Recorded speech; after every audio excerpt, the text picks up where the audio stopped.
Hi, good evening.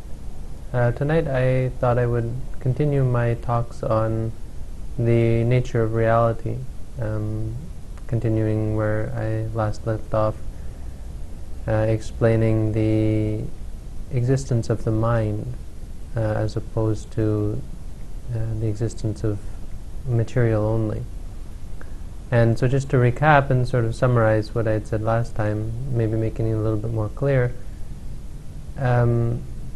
basically the idea that there is only the material is about as reasonable as the idea that there's only mental. And so whereas we can make arguments to explain the mind away as simply a function of the body, well, we could also explain the body away as simply a delusion or a function of the mind. And how that works is, well, from the body's point of view, we say that we can look at the body and we can look at the brain specifically and take parts of this and come to say that this part represents this mental function and so on, and then we can say, well, that's where the mind comes from.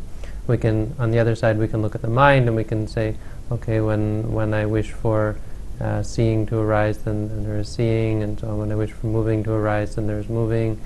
And so we can say, well, these are just functions of the mind, the experience of hot, the experience of cold, and so on. This is simply a result of the mind. Now, both of these sort of miss the very obvious point that both body and mind very clearly do exist, and so it's taking a leap of faith to say that one or the other does not exist. It's making an unreasonable claim. Now, I think the problem that most materialists would have with the idea that the mind exists is this idea that, well, once you allow the mind to exist, then once you create a belief that the mind exists, it's associated with the belief that there's a self, or there's a controlling, there's a autonomous mind, something which is able to experience, is able to have emotions without relying or without being influenced by the body. And of course this is not necessary. It's very possible to say the mind exists, but is very much interdependent with the body. And it goes both ways, because obviously the mind, if you give it an existence, or if you allow for its existence, then you can very clearly see how the mind affects the body. Our experience can very much have an effect on the body, and this has been carried out in neuroscience and so on. Now you can have belief either way and say that it's all just a physical reality, or you can say it's all just a mental reality, but the truth of it is both of these realities very much appear to exist. There's no reason to say that one or the other doesn't exist, and they're very much different in their nature.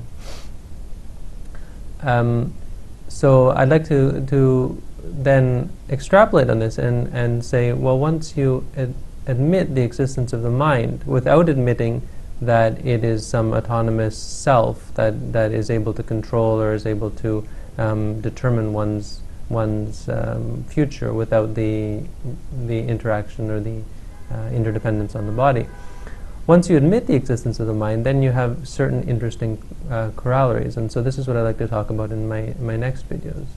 So in order, this video will just be sort of an introduction, and I'm going to talk about first of all the existence of real ethics, which we could call absolute ethics as opposed to relative morality, the non-existence of self, and the non-existence of God.